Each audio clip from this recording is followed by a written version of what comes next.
السلام عليكم ورحمة الله وبركاته. اللهم صل وسلم على سيدنا محمد وعلى آله وأصحابه أجمعين على أفضل الصلاة والسلام. ازيكم عاملين ايه؟ النهاردة بإذن الله هنعمل حاجة حلوة جدا، وفي بعض ناس كتير ما تعرفهاش وفي بعض ناس عارفاها، وفي اللي بعض الناس عارفاها ممكن بتقرف تاكلها او بالنسبة لها لا، ما اقدرش ان انا اكل حاجة زي كده او ايدي والكلام ده كله. لا والله طعمها حلو جدا و... ودوقوها وجربوها، هتحبوها جدا وطعمها حلو قوي قوي. جربوها وشوفوها.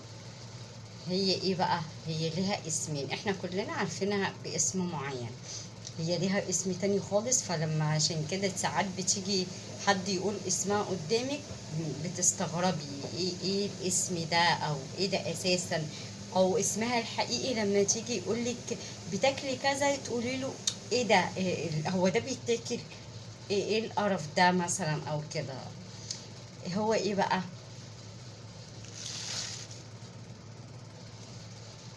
الديل، اللي هو اسمه عكاوي، العكوة. ناس كتيرة جدا بتحبها قوي قوي قوي وبتبقى جميلة جدا.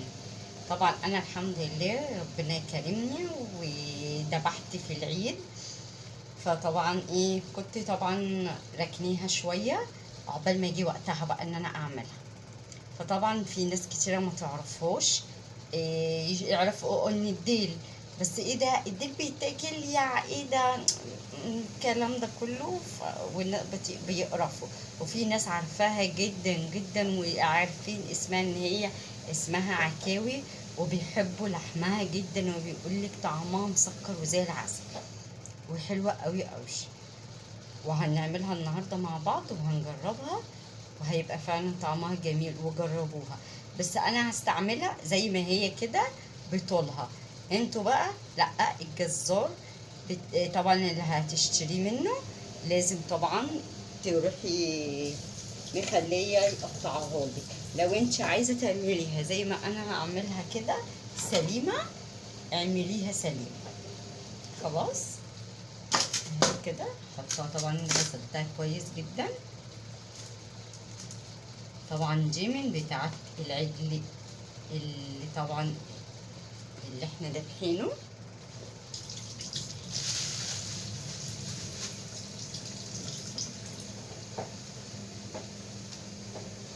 احط الايد كده ايه تحتيها كده كده بالطريقه دي. ومعايا بطاطس هقطعها مكعبات حلقات حسب ما انتي عايزه تقطعيها ازاي.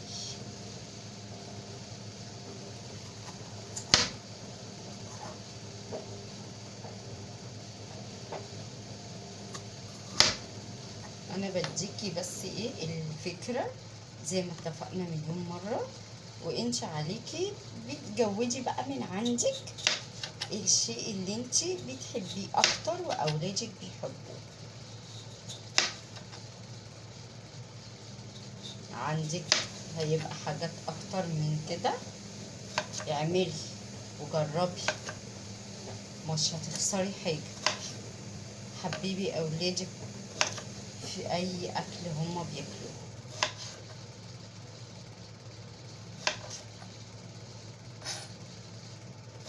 بس عشان هي مش هتاخد سوا زي ما انتوا شايفين. هو كان عجلي صغير فطبعا مش هياخد سوا معايا، فحاولي بس برضو البطاطس ما بتاخدش وقت اكتر، فلا نحاول ان احنا نروح مقطعينها كبير شويه. خلاص قرن فلفل برضو كده مكعبات، كله طبعا مكعبات حلقات زي ما انتوا حابين وعايزين. هيبقى طاجن عكاوي تحفة حلوة قوي جميل جدا. الناس اللي ما بتاكلوهوش وما بتحبهاش وبتقرف منها يجربوه، والله ما هيخسروا اي شيء.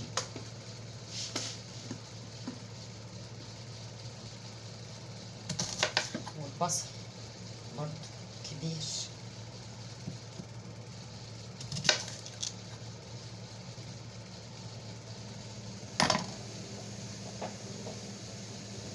كده كله كده ايه، حاجات كبيرة كده،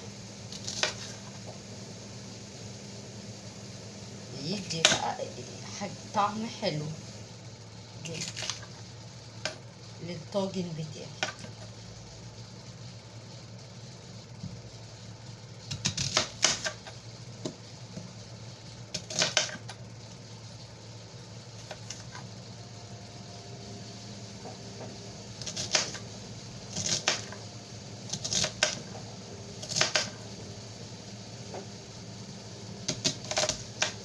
على فكرة ممكن تعمليه بدون اي خضار، هو بصل وبس، يبقى طاجن عكاوي بالبصل، هيبقى حلو جدا جدا معاكي.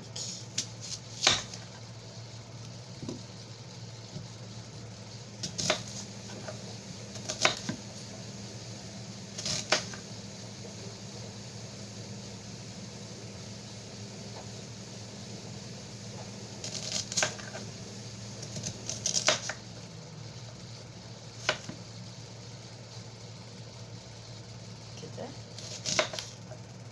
طبعا انتوا عارفين من زمان انا موجو سمي تخليط البصل، طبعا ايه انتوا محدش شايفني انا عماله اعيط ازاي يعني، معلش بقى بعملي ايه بالراحه وبشوش عشان انا يعتبر بقطع وانا مش شايفه حاجه. موجو سمي البصل ده، بس ده طبعا هيتقطع كبير فمش هينفع ان انا اقطعه في الكبه بتاعتي اهو كده زي ما انتوا شايفين كده.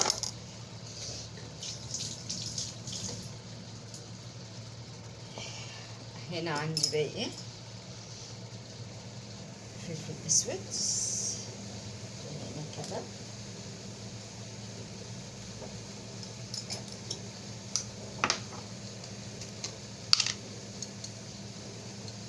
سبع بهارات هنا زي ما انتوا شايفين على الخضار بتاعي وعلى العكاوي بتاعتي. هنا كده ايه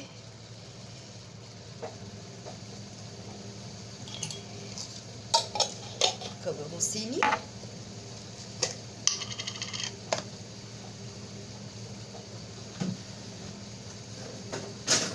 هدقها كده دقيقتين عشان طبعا هي سليمة، هدقها كده ايه دقيقتين كده عشان عايزاه ايه تطلع لي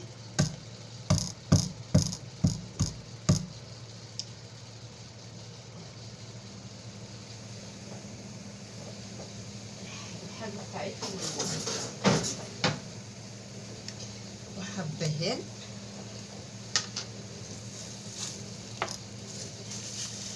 برضو اقطعها كده.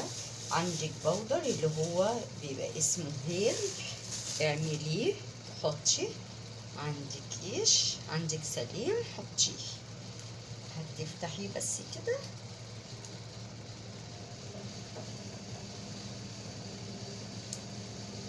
انا مش عايزه تتفتح مش عايزه اهي كده، افتحها كده واطلع الحبوب اللي جواها دي كده اهي كده.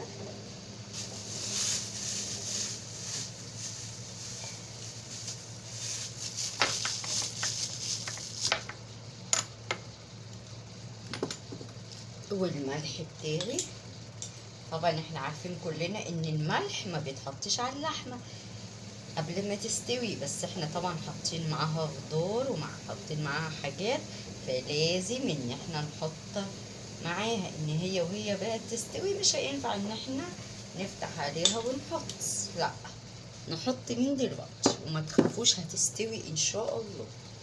بدل هي صغيرة طبعا ورق لوري هو الورق الغار والحاجات الحلوة دي كلها كده هندعك ايه اللحمة كده العكاوي بتاعتي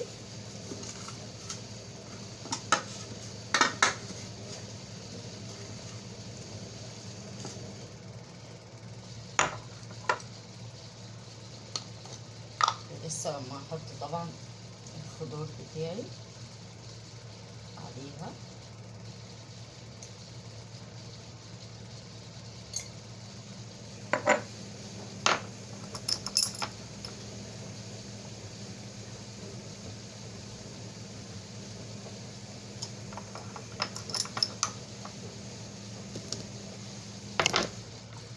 من الناحية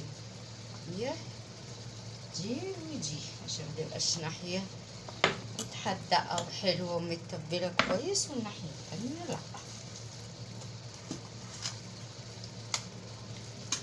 كده.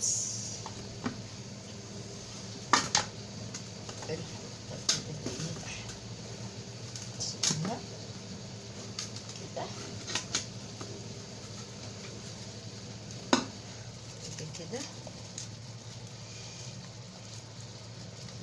كده كده كل الحاجات الحلوة دي. خلي البصل كده ايه ياخد من التوابل يجيب ميته كده علشان ايه يبقى مسكر وحلو، ويسكر لي الخضار بتاعي ويسكر لي العكاوي بتاعتي. ان هو اساس الطاجن هنا بتاعي هو البصل. هو ايه البصل، ان هو اسمه طاجن عكاوي. الطاجن بيتعمل بايه؟ بالبصل. بس انا حبيت ان انا اعمله مكعبات بطاطس، مكعبات فلفل، يبقى خضار مشكل هيسكر لي الخضار بتاعي ويسكر لي حاجتي وهيبقى حلو قوي. اخد كده البلانشة بتاعتي بالخضار الحلو بتاعي ده كده واروح حاطه كده كده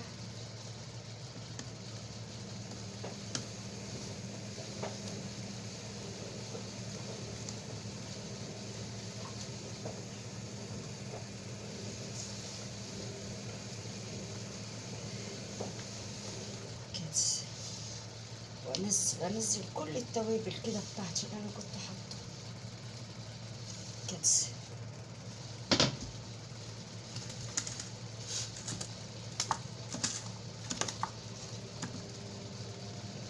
واروح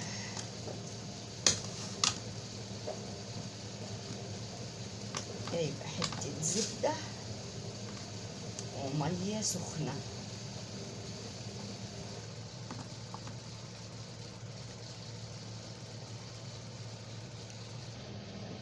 ومعايا كده طماطميتين برضو شوية كده حتت صغيرة كده كده بحمر لي الخضار بتاعي شوية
اللي عايز يحط بتاع ديت صلصة بدل الطماطم متقطعة حطه، كل واحد وحسب ما هو يرتاح. في ناس زي عندي ابني مازن ما بيحبش الطماطم متقطعة، بس بقى بيختار بينقي بقى ايه، بيبعد الطماطم دي وخلاص على كده. هنا كده هنا على جنب اروح حاطه ميه بس كده، مش ميه كتير. وهنا ايه الزبده بتاعتي. بسم الله الرحمن الرحيم، من اللي انا بجيبها وبسيحها.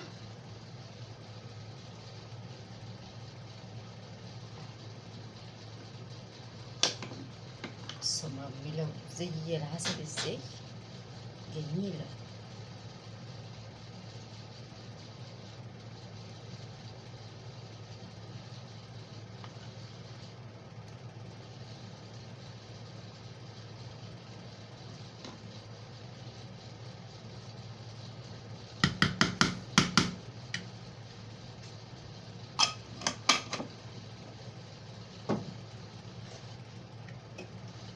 اروح مغطياها واحطها في الفرن لمدة مثلا ساعة الا ربع، وبعد كده ارفع من عليها الغطا بتاعها، ولا طبعا الورق اللي انت حطاه عليه، وبعد كده بتروحي حطاها ربع مثلا ساعة تحت الشواية، تاخد بس كده لون، الخضار بتاعك ياخد لون وخلاص. كده توزعي الزبدة كده عشان ايه كل يبقى مكان، يجي الخضار كده يبقى ريحته وطعمه حلو كده، من طعم الزبدة وطعم التوابل وكله واخد من بعض مع طعم اللحمة بس كده. اغطيها واروح حطاها في قلب الفرن بتاعي نص ساعة، ساعة الا ربع، حسب ما انت النوع اللحمة اللي عندك او العكاوي اللي انت جايباها عارفة بتقعد مثلا قد ايه، وتروحي حطاها. ده عشان صغير فهحطها نص ساعة متغطية، بعد كده اروح حطاه معرية الفوقين من عليها، واروح ايه حطاها في الفرن بتاعي كده وخلاص. بس يتحط في الفرن يكون سخن، يكون انت مولعة على الفرن ومجهزاه يكون سخن كده. هنا خلاص. طبعا اول حاجة لما غطيتها وحطيتها قعدت نص ساعة، ورحت معرياها ورحت دايسة بالسكينة كده، دايسة كده جواها، وشفت لقيتها لسه بتطلع دم ومية ولا لا. لقيتها ايه خلاص الحمد لله بتطلع مية بس من غير دم. فرحت معرية بقى الغطا بتاعها، ورحت سايباها كده من غير حاجة. خدت ربع ساعة، في الربع ساعة دي بقت ولا بتطلع بقى مية خلاص ولا اي شيء، واستوت والحمد لله. وشايفين شكلها عامل ازاي، وطعمها برضو دقتها والله طعمها تحفة، خرافة خرافة بجد. انا مش قادرة اقول لكم عاملة ازاي بصراحة. يعني بصوا، يعني انا لولا ان هي بقى سخنة وكده انا مش عارفة بصراحة، يعني مش هعرف اقطع لكم منها بقى كده عشان السخونية. بصوا